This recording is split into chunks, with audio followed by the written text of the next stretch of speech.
4SA, the only local news station with nonstop news. It is what we do. Good morning. Nonstop news starts right now. Little reminder here. We are the only TV station in town commercial free all the way up to the top of the hour. No commercials. So don't go anywhere. There is no reason to go anywhere.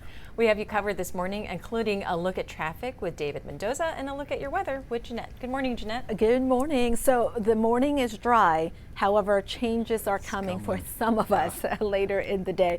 We need the rainfall.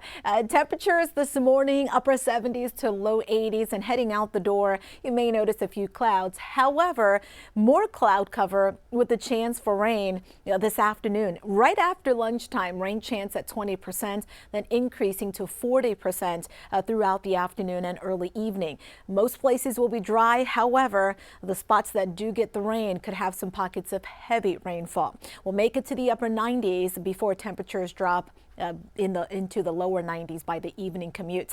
The eastern zone heads up really anywhere east of I-35. There could be a gusty storm. Not only could you see heavy rain that could cause some localized flash flooding, but also some brief high winds along with frequent lightning. 30% rain chance this afternoon in the hill country and the western zone. Sunrise this morning at 7:05, sunset at 8:10. We'll take a look at your full forecast coming up in under 10 minutes because there's even more rain later this week.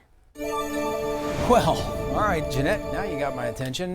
Let's go high above the sky. There's an accident here. Your South Texas Ford dealer Sky 4 exclusive view from David Mendoza. David, what's happening here?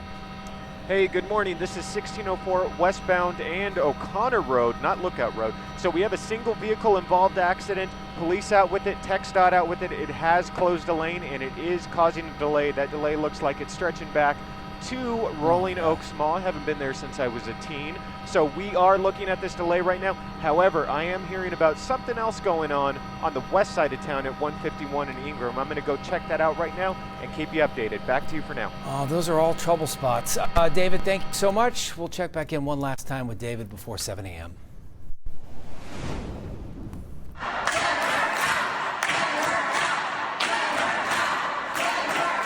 This morning in Austin, a Texas Democrat state representative, Nicole Collier, remains on the House floor after refusing to sign a permission slip that would assign her a DPS escort to follow her movements and ensure she returned to the House today.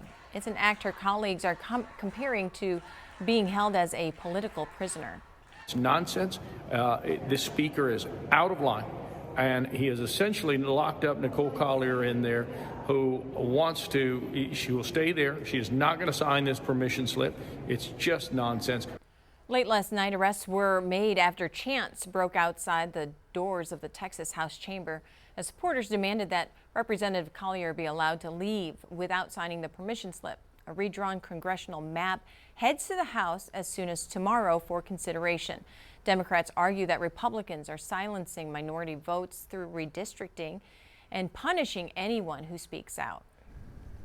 Well, tensions boil over between Mayor Gina Ortiz-Jones and District 10 Councilman Mark White last night over Project Marvel. Now, this happened at what was supposed to be a town hall meeting on the northeast side concerning the upcoming budget with the councilman's constituents there in District 10.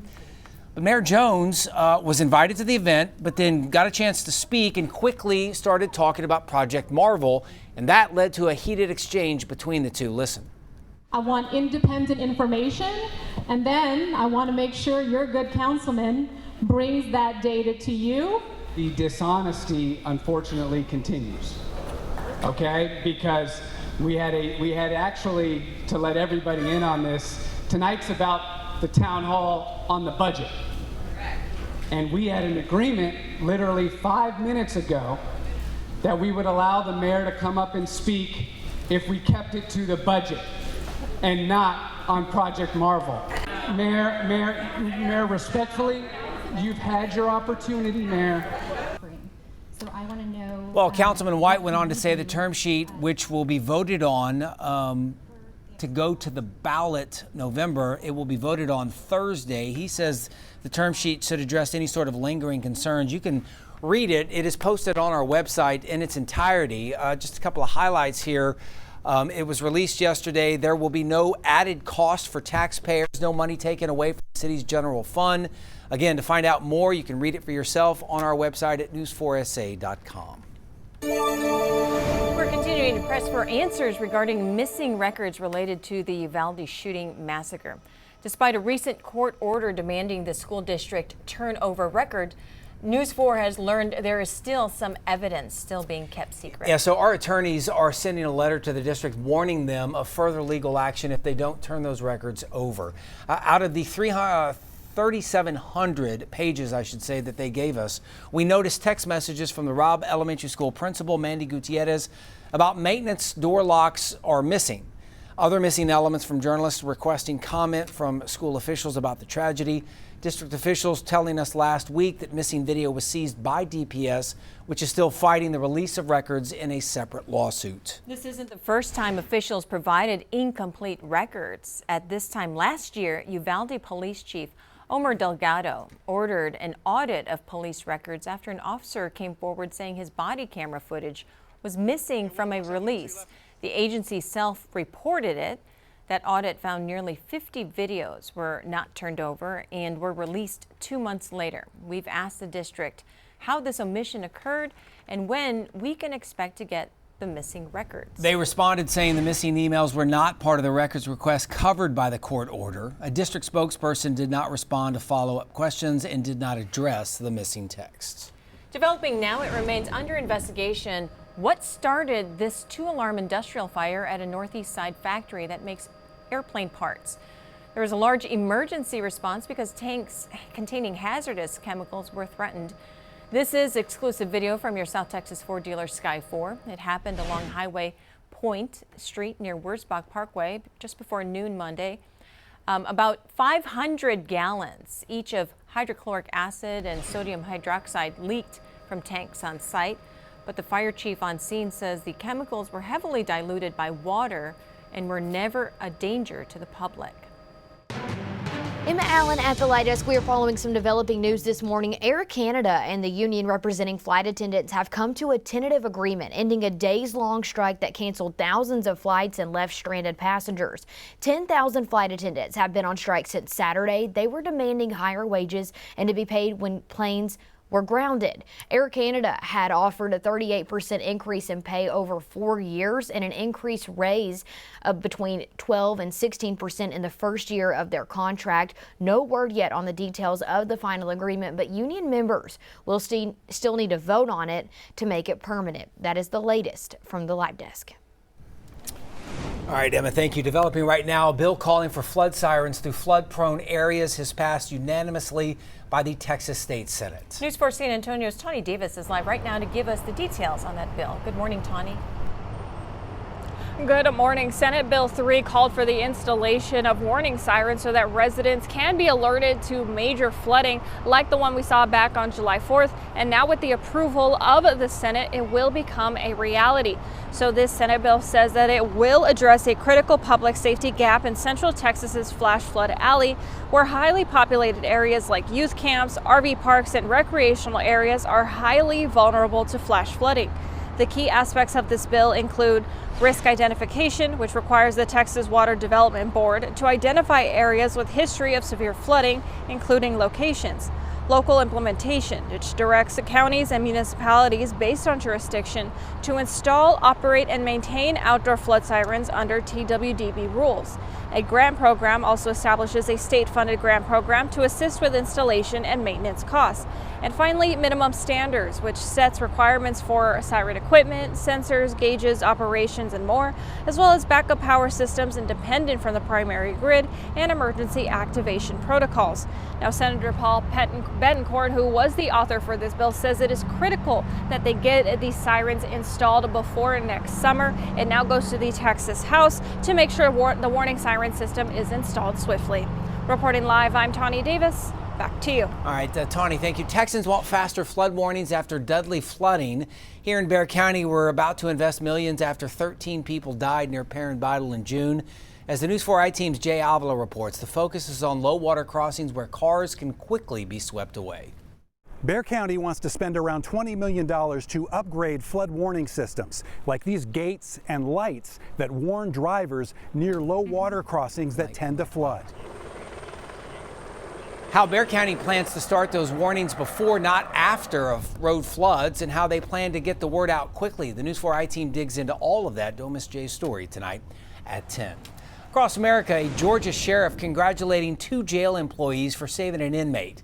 Last week, 2 workers noticed an inmate choking. One of them performed the Heimlich and stopped the choking that was happening inside that inmate's cell.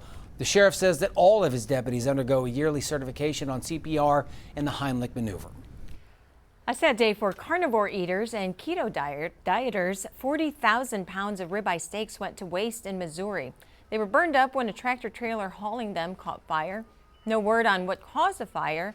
The Doolittle Rural Fire Department notes this was the area's 8th vehicle fire in the last 3 weeks. All right, if you like cool cars, you're going to love this story. A rare Ferrari will be up for auction that could be breaking all kinds of records. So not just any car. A 1962 Ferrari 250 GTO, that white one, the one you see right here, that's it. That's the only one like that in the entire world, so it's considered the ultimate get by collectors. Well, it's a one of one. It is literally the only white Ferrari 250 GTO that's ever been built. And that's from a total of 36 cars. So it is a very special car. They've been going for about $50 million, up to a high of about $70 million. So one of the most valuable cars in the world. The car will be auctioned in January and it's expected to go for tens of millions of dollars. Jeannette says no more than 10 million. Maybe 5, but not 50. 50 is just way too much. If you could buy it if you won the Powerball jackpot. I mean, you'd spend a lot of your money, but nobody won last night. That means the jackpot now 643 million. Take home there is 290. It's the highest of the year. The next drawing is tomorrow night. Now your certified most accurate 4-zone weather with meteorologist Jeannette Caillé. And we're all playing and we're all splitting if we win. I'm in. Yeah. Oh, really? But we have to go in for, to buy the tickets. Yeah. Oh, one of us has to go do it. Yeah, that's how they do it at my mom used to work at a hospital and they would pool. Yeah. Like a lottery pool. We should do that. Or, my husband used to give out lottery tickets to his workers. As a gift. Yeah, as a gift. That's cool. So, David, you can gift us some lottery Okay. tickets. All right, let's talk weather. So, chance for rain in the forecast, not just today, but that chance will increase later this week. 40% rain chance this afternoon, 30% tomorrow, then up to a 50% chance on Thursday. Not everyone will see the rain. You're lucky if you do, and if you're one of those spots that does see a shower or thunderstorm, some of that rain locally could be heavy. Not much rain, if any, right now. You can see it is dry up and down the I-35 corridor from San Antonio up towards Dallas. But to the east of us, along I-45 just north of Houston, we're seeing some thunderstorms. And that rain is associated with an upper level disturbance that is getting closer to the Texas coast. That's the weather maker that's going to bring us rain today. You add that with the heating of the day and the sea breeze, and we're talking widely scattered showers and storms. Better chance of rain today because we have this upper level ridge that is moving off towards the west, and it will continue to slowly push farther west. There is a surface front that is helping to trigger rain across our northern states this morning. This is the weather maker for Thursday. As that gets closer, we should see more showers and storms later this week. So this afternoon, again, widely scattered showers and thunderstorms possible. There could be a couple gusty storms east of I-35 later in the day. Tomorrow, the rain chance drops a bit and then increases Thursday as the front gets closer. By Friday, just an isolated rain chance mainly along and east of I-35. Drier air arrives just in time for the weekend, so it looks like the rain chance is a lot lower Saturday. Dry for everyone Sunday, and we could see even more chances for rain next week. So closer look this afternoon. Again, you can see scattered showers by 3-4 p.m. in the western hill country. We'll have to watch radar because at that time there could be some gusty storms hitting Lavaca County, Gonzales County, approaching DeWitt County. And there could be an area of storms that comes into San Antonio between 4 and 6 p.m. And that could produce some pockets of heavy rain. It does look dry later on tonight into tomorrow morning before our northern areas pick up some more showers and possible storms tomorrow in the afternoon. How much rain? Well, a general 1/4 inch to 1.25 inches in the blue.